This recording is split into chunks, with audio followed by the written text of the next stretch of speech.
Yes, welcome everyone once again to Cannabis News. I'm your host, Joe Klare. It's January 18th, 2019. Presented as always, the show that is, by the Marijuana Times. Check us out at marijuanatimes.org. Click the video tab to find the show. Also, a bunch of great articles there as well. Today, talking about Michigan and medical marijuana and a bit of a shortage going on in that state. Also, the possibility of federal marijuana law reform this year, and a new book and a couple of op-eds are making the rounds in the cannabis community for various reasons. We'll talk about all of that coming up. But first, of course, Cannabis News is brought to you by Natureside, nature-side.com, and their organic, all-natural pesticides. Go check them out. Grow safe and poison-free. Don't use harmful chemicals on what you are growing. Don't use banned pesticides. What you want to do is use Natureside, nature-side.com. Site is spelled C-I-D-E. A proud sponsor of Cannabis News. Go check them out. They'll be awesome of you because they are awesome. It's the first story by Julia Granowitz, marijuanatimes.org. Michigan sees a shortage of medical cannabis, so unlicensed facilities are reopened.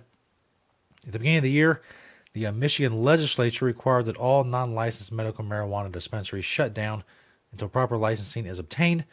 Unfortunately, the closing of over 70 dispensaries left very few with their doors open to patients. This, in turn, abruptly left many patients without access to their medicine. This is a story we've been covering, well, all of last year, when as the transition and as the deadlines kept coming up and being pushed back, and you know, various medical marijuana dispensaries in Michigan going through various stages of the application process. And, well, are they allowed to stay open? And yes, they are. And then, well, this judge says no. No, they say they have to close down, but then this judge says no, they can stay open. And now they're closed down, but now they're reopening. It wouldn't be a stretch to say that the things have not been smooth, the transition. Obviously, Michigan, new regulations enacted in 2016. Before that, it was a lot of tension between law enforcement and caregivers and patients. A lot of problems. They said, well, we'll make some regulations and have some regulated dispensaries, and that'll solve the problem. But that transition has not been smooth. So last Wednesday, the Medical Marijuana Licensing Board agreed in a unanimous 4-0 vote to allow dispensaries that are in the process of applying for a license and have a local buy-in to reopen their doors at least until March 31st. So there's yet another deadline for medical marijuana dispensaries in Michigan. Governor Gretchen Whitmer said in a news release, quote, "We have heard from Michiganders closely affected by the ongoing transition to licensed marijuana facilities. It is important that we ensure that patients have access to their medicine while the medical marijuana industry continues to develop."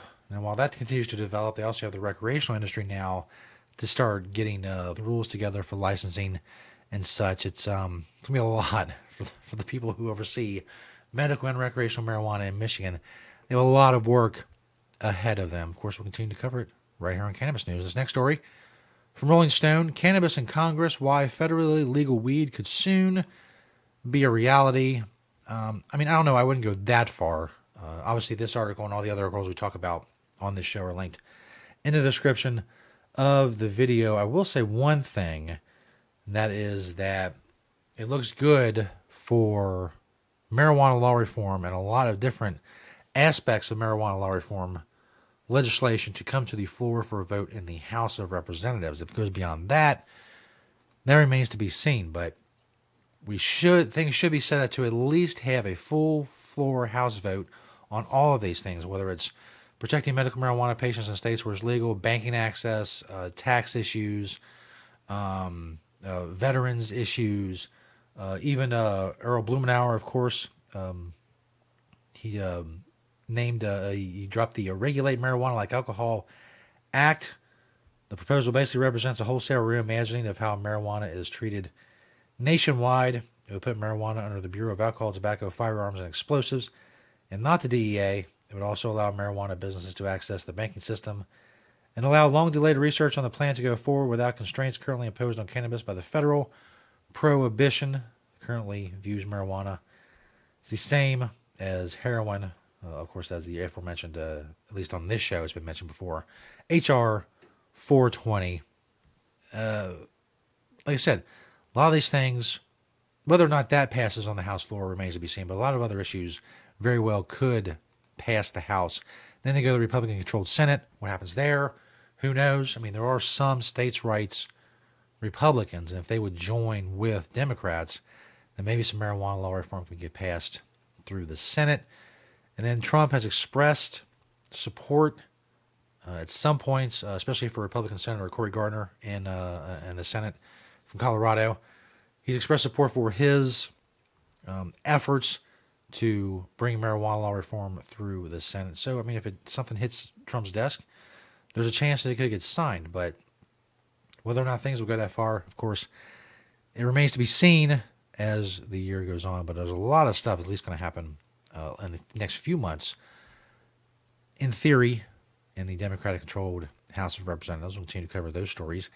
As well, this last story is from Seattle Times. Yes, that's correct. New Yorker article about marijuana strikes nerve with pot researchers. Now, this article references 2 op-eds and a new book. A lot of people have been seeing this book by New York Times reporter Alex Berenson called Tell Your Children, The Truth About Marijuana, Mental Health, and Violence. I've yet to talk about this book or the op-ed that it spawned or the op-ed that this article I'm about to talk about now is referencing for a few reasons. First of all, I've not read Berenson's book. I don't plan to read it. I'm not going to do a book review or anything like that. A lot of marijuana law reform organizations, a lot of advocates in the cannabis community have reviewed this book. They've put out rebuttals to this book. There's plenty of that if you want to go look for it. Places like Marijuana Policy Project and others have rebutted a lot of the claims in the book. Apparently, the main study referenced in the book, supposedly, that links marijuana use to schizophrenia. One of the researchers on that study has a big, long Twitter thread about how Berenson mischaracterized the study. That's not what the study says at all. And they left out other parts of the studies. So this book and these op-eds have been assailed from all quarters, which, is as it is. And I haven't felt the need to add my voice to that. We cover a lot of things here on the show. But I did think it would be remiss of me if I didn't mention it at all and bring it to the attention of those who didn't hear of it and direct you to places to where you can find more on it if you are so inclined. This article starts off, the joint you smoked last night isn't going to give you schizophrenia. It also isn't going to make you go out and assault your neighbor. You might not know that after reading a recent New Yorker article drawing a connection between marijuana use, schizophrenia, and violent crimes in Washington. The article, titled, Is Marijuana as Safe as We Think?, sparked many an email thread and social media critique by researchers of cannabis and cannabinoids. Author Malcolm Gladwell focused on a 2017 report by the National Academy of Medicine that examined the scientific evidence of the health effects and therapeutic purposes of cannabis and cannabinoids. Gladwell's piece also draws on a new book by former New York Times reporter Alex Berenson, the book I just told you about. Gladwell's piece and a subsequent New York Times op-ed by Berenson drew quick rebukes from marijuana researchers and legalization advocates who took issue with Gladwell's selective use of data and Berenson's linking marijuana use to schizophrenia. Beatrice Carlini, a senior research scientist at the University of Washington's Alcohol and Drug Abuse Institute, says she was disheartened by the article, which she and her colleagues have been discussing and emailing each other about since it was published earlier this month. Glad they go on to talk about, and again, this is another article you can read. It's linked in the description of this video. About Gladwell drawing links between increased crime in Washington State and marijuana legalization. You scroll farther down, and Ziva Cooper, who I won't scroll down too far. Ziva Cooper, one of the authors of the National Academy of Medicine report, took to Twitter to air her concerns with Berenson's op-ed confusing correlation and causation. Cooper, who is the research director at UCLA's Cannabis Research Initiative, explained in the thread of tweets that the Academy found an association between cannabis use and schizophrenia. Researchers also found an association between using cannabis and improved cognitive outcomes for people with psychotic disorders, which she points out wasn't mentioned in Berenson's piece. Of course it's not. Here's some of her tweets from January 9th. In response to the recent New York Times editorial on cannabis and is a committee member of the NASEM. Cannabis and Cannabinoids report, we did not conclude that cannabis causes schizophrenia. And then she links to the New York Times article. We found 1, an association between cannabis use and schizophrenia, and 2, an association between cannabis use and improved cognitive outcomes for individuals with psychotic disorders, which I just mentioned. Since the report, we now know that genetic risk for schizophrenia predicts cannabis use, shedding some light on the potential direction of the association between cannabis use and schizophrenia. We also now know that under placebo-controlled conditions, CBD improves outcomes in patients with schizophrenia when given an adjunct med, showing that cannabinoids, not necessarily cannabis, improve symptoms. In other words, the schizophrenia link with marijuana has been made much of. Basically, what they found is that people who have schizophrenia are more predisposed to seek out ways to alleviate those problems. And one of the things that they seek out to alleviate those problems is marijuana. Again, because people who have schizophrenia tend to smoke marijuana doesn't mean that their marijuana caused the schizophrenia. In many cases, they are self-medicating, as millions do every day with cannabis. So there, I've talked about the Berenson piece in the book, and no, I'm still not going to read it. I just, like I said, there's plenty of people out there who have done book reviews and rebuttals and all that. Go seek them out.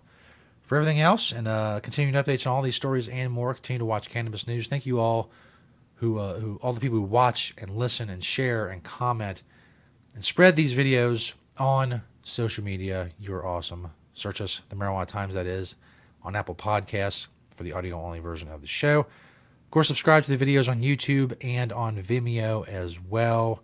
Thank you all for watching and listening today. This is the weekend. Go have fun. We'll see you next week right here on Cannabis News.